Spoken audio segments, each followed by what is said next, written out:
تو ایمان والے وہی ہیں اور انہوں نے ہی کامیابی ان کو ہی ملنی ہے اور جو ہے خوشحالی ان کو ہی ملنی ہے جنہوں نے اپنی زندگی کا طرز عمل آپ سرکار کے مطابق کر دیا، جس طرح انہوں نے اپنی زندگی گزاری یا جس طرح انہوں نے اپنی زندگی گزار کے اپنے عمل سے ہمیں سکھلایا کہ اس طرح زندگی گزارنی ہے۔ اگر ہم کو ہم خود کو ہم سب اس سانچے میں ڈال لیں گے تو یقیناً ہماری بھی انشاءاللہ کامیابی ہوگی۔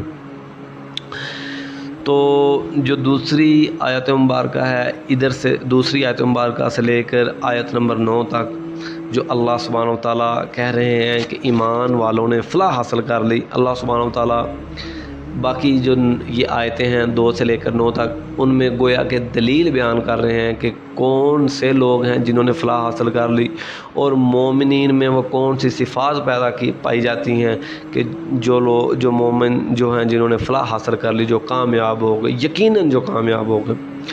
تو اللہ سبحانہ و تعالیٰ دوسری آیت مبارکہ میں فرما رہے ہیں الذین هم فی صلاتہم خاشعون، جو اپنی نمازوں میں خشوع کرنے والے ہیں۔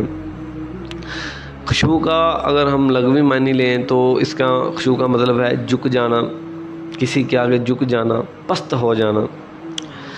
اور یہاں پہ نماز کے بارے میں آیا کہ ان جو اپنی نمازوں میں خشوع کرتے ہیں، یعنی کہ نماز میں خشوع کرنا نہ صرف دل کی کیفیت بلکہ جسم کے ظاہری لحاظ سے بھی جو ہے نا وہ اللہ تعالیٰ کی عبادت میں خشوع کے ساتھ ادا کریں گے تو وہ ہی جو ہے مومن کی صفت ہے۔ تو خشوع کے جو مطلب ہے اس میں یہ ہے کہ لغوی معنی کے لحاظ سے دیکھا جائے تو دل کا خشوع یہ ہے کہ اللہ سبحانہ تعالیٰ کی ہیبت، عظمت و جلال سے ان کے دل مرعوب ہو جاتے ہیں جب وہ نماز کی حالت میں اللہ کے سامنے کھڑے ہوتے ہیں۔ اور جسم کی ظاہری کیفیت جو ہے وہ یہ ہے کہ جب وہ اللہ کے سامنے کھڑے ہوتے ہیں تو وہ جھک جاتے ہیں، ان کے جسم کے اعضاء ڈھیلے پڑ جاتے ہیں، ان کی آواز دب جاتی ہے، وہ پست ہو جاتے ہیں جب اللہ سبحانہ و تعالیٰ کے سامنے وہ کھڑے ہوتے ہیں۔ تو یہی جو ہے وہ اصل کیفیت ہے روح کی، نماز کی جو روح ہے اس کی اصل کیفیت یہی ہے کہ جب ہم نماز ادا کریں تو ہمیں اس قدر اللہ سبحانہ و تعالیٰ کی یاد میں اس طرح ذکر کرنا چاہیے کہ ہمیں کسی چیز کی کوئی خبر نہ ہو۔ ایک حدیث مبارکہ ہے کہ جس میں آپ صلی اللہ علیہ وسلم نے فرمایا کہ ایک شخص جو ہے نا، ایک صحابی تھا، نماز پڑھ رہا تھا، تو جب وہ نماز پڑھ رہا تھا تو اپنی دہاڑی کے بالوں کو ٹٹور رہا تھا ان کو، یعنی کہ جیسے اکثر لوگوں کو ہم نے دیکھا ایسے نماز کی حالت میں بھی لگے ہوتے ہیں۔ تو آپ صلی اللہ علیہ وسلم نے فرمایا کہ اگر اس کے دل میں خشوع ہوتا تو اس کے ظاہری جسم کی حالت میں خشوع میں ہونی تھی، یعنی کہ ظاہری حالت میں بھی خشوع ہونا تھا۔ تو پہلی جو طریقہ کار ہے کہ جو میں نے محسوس کیا ہے، جو میں نے سمجھا ہے اپنے جتنا مجھ کو اللہ تعالیٰ نے علم دیا ہے اس لحاظ سے، کہ اگر ہم یہ چاہتے ہیں کہ جس طرح قرآن مجید میں مومن کی یہ صفت بیان کی گئی ہے کہ وہ اپنی نمازوں میں خشوع کرتے ہیں، تو ہم اپنی نمازوں میں خشوع کیسے لا سکتے ہیں؟ دیکھیں، سب سے اہم چیز ہے عربی۔ جب ہم نماز ادا کر رہے ہوں، جب ہم سورۃ فاتحہ کی تلاوت کر رہے ہوں نماز کی حالت میں، تو ہمیں یہ پتہ ہونا چاہیے کہ ہم اللہ تعالیٰ کے سامنے کیا گزارشیں کر رہے ہیں، اللہ تعالیٰ کے سامنے کیا بیان کر رہے ہیں، کیا اللہ تعالیٰ سے مانگ رہے ہیں، کس طرح اللہ تعالیٰ کی حمد بیان کر رہے ہیں۔ اگر ان چیزوں کا ہمیں پتہ ہوگا تو ہی ہماری توجہ اور ہمارا دل اور ہماری ظاہری حالت خشوع کی حالت میں ہوگی، ٹھیک ہے؟ تو دیکھیں، جب ہم بس ایک رٹے کے طور پر بس نماز کی حالت میں کھڑے ہو گئے اور فرافر جو پڑھ کے تو اور فارغ ہو گئے، اس حالت میں خشوع نہیں پیدا ہوتا۔ اس حالت میں کیا کنڈیشن ہوتی ہے انسان کی، جس کو یہ نہیں پتہ ہوتا کہ میں کیا اللہ کے سامنے بیان کر رہا ہوں، جس کو ترجمہ نہیں آتا، وہ زبان سے تو ٹھیک بیان کر رہا ہوگا کیونکہ مسلمان ہیں ہم، جب سے ہم پیدا ہوئے ہمارے والدین ہمیں یہی سکھاتے ہیں بیٹا نماز پڑھو، تو ہم نے صرف وہ عربی یاد کی ہوئی ہے اور ہمیں وہ اس قدر جو ہے اتنی روانگی کے ساتھ آتی ہے، اگر ہم سو کے بھی اٹھیں تو فر پڑھنے لگ جائیں، اس قدر ہمیں آتی ہے۔ تو جب تک ہمیں اس بات کا مطلب کا پتہ نہیں ہوگا تو ہم جو ہے وہ صحیح طریقے سے خشوع کی حالت میں نماز نہیں ادا کر سکیں گے. ہمارے زبان سے جو الفاظ نکل رہے ہوں گے بظاہر وہ ٹھیک ہوں گے، لیکن ہمارا دل اور ہمارا دماغ کہیں اور جگہ ہوگا، ہماری نماز میں خشوع نہیں ہوگا. تو پہلی جو مومنین کی صفت ہے وہ یہ ہے کہ وہ اپنی نماز کو خشوع کے ساتھ ادا کرتے ہیں.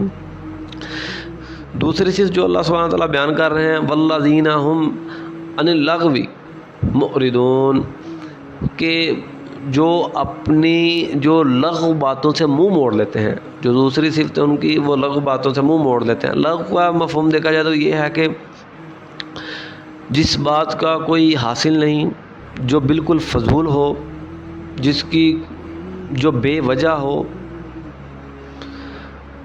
یہ لغو باتیں جو ہیں آج کل ہم اپنے معاشرے کی طرف اگر ہم نظر دوڑائیں، ہم دیکھیں تو ہر بندہ، اچھا لوگ کیا کہتے ہیں کہ ہم دوسروں کو خوش کرنے کے لیے، ہم کسی کو ہنسانے کے لیے ہم جو ہے نا وہ اس طرح کے یعنی کہ بات کرتے ہیں تاکہ کوئی، ارے بھائی دیکھو اللہ تعالیٰ کہہ رہے ہیں کہ یہ فضول باتیں ہیں اور یہ مومن کی صفت ہے ہی نہیں.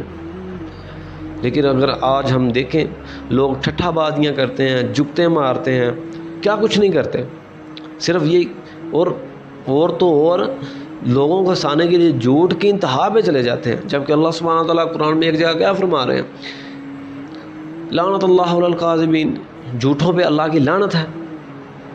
تو ہمیں اس بات سے گریز کرنا ہے کیونکہ یہ مومن کی صفت نہیں ہے. دیکھیں مومن کی صفت کیا ہے، مومن جو اللہ تعالیٰ کہہ رہے ہیں کہ مومن جو لغو باتوں سے پرہیز کرتا ہے. پرہیز کیا کرتا ہے، اس کے قریب تک نہیں جاتا.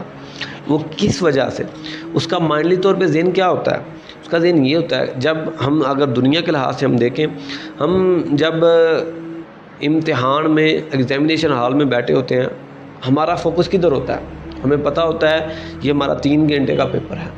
ہم نے اس کو بہت اچھی طرح سے ہم نے اس کی تیاری کرنی ہے، اس کو تیاری کے ساتھ بہت سوچ سمجھ کے اس کو حل کرنا ہے تاکہ جو ہمارا رزلٹ ہے وہ اچھا ہے. اور جو 3 گھنٹے ہمیں ٹائم ہوتا ہے وہ ہمیں پتہ بھی نہیں چلتا وہ 3 گھنٹے کب گزر جاتے ہیں کیونکہ ہمارا سارا کا سارا فوکس مکمل مائنڈلی طور پہ ہم جو ہیں وہ ہمارا فوکس پیپر کی طرف ہوتا ہے تاکہ ہمارا رزلٹ اچھا آ جائے. ٹھیک اسی طرح جو مومن کا جو مائنڈلی طور پہ جو ذہن کا سیٹ اپ ہوتا ہے وہ بھی یہی سوچتا ہے. وہ کیا سوچتا ہے کہ یہ دنیا کی زندگی عارضی زندگی ہے میں نے اس کو لغو باتوں میں، فضول باتوں میں، بے معنی باتوں میں نہیں گزارنا. وہ اپنے ایک ایک وقت، ایک ایک پل کو بہت قیمتی سمجھتا ہے. وہ یہ سوچتا ہے کہ میرے جو وقت گزر رہا ہے، میرا ایک ایک پل جو ہے اللہ تعالیٰ کے احکام اور رسول پاک صلی اللہ علیہ وسلم کی سنت کے مطابق گزرے. کیونکہ زندگی کا تو نہ پتہ کب موت آ جائے. تو اس جو مومن کی صفت ہے وہ یہی ہے کہ وہ ان باتوں سے پرہیز کرتا ہے. وہ اپنا ہر وقت اللہ تعالیٰ کی یاد میں سپینڈ کرتا ہے. تو یہ دیکھ لیں کہ یہ دوسرے نمبر پہ جو مومن کی صفت ہے کہ وہ فضول باتوں سے، ٹھٹھا بازیوں سے، ان باتوں سے گریز کرتا ہے، ان باتوں کے قریب تک نہیں جاتا. ٹھیک ہے. تیسری صفت جو اللہ سبحانہ وتعالیٰ مومن کی بیان کر رہے ہیں وہ یہ ہے والذین ہم للزکاۃ فاعلون، جو زکوٰۃ ادا کرنے والے ہیں. دیکھیں میں بھی ایک طالب علم ہوں. آیت کے ساتھ عربی کو سمجھنا، میں اس لیے آپ لوگوں سے بار بار یہی کہتا ہوں کہ عربی کو سیکھیں، عربی کو سمجھیں، کیونکہ محض ترجمہ پڑھنے سے یا ترجمہ کے ساتھ ہمیں وہ چیز، وہ تفسیر نہیں ملتی جو خود عربی سیکھنے سے ملتی ہے. تو جب ہمیں پتہ ہوگا کہ اللہ تعالیٰ جو ہیں وہ ہم سے کیا کہہ رہے ہیں، کیا بیان کر رہے ہیں، تو ہمارے دل میں اللہ تعالیٰ کا ڈر پیدا ہوگا، ہمیں اپنی آخرت کی فکر ہوگی، ہم اللہ تعالیٰ کے بتائے ہوئے احکام کے مطابق جو زندگی بسر کریں گے. ابھی دیکھیں یہ کہ اللہ تعالیٰ کہہ رہے ہیں والذین ہم للزکاۃ فاعلون.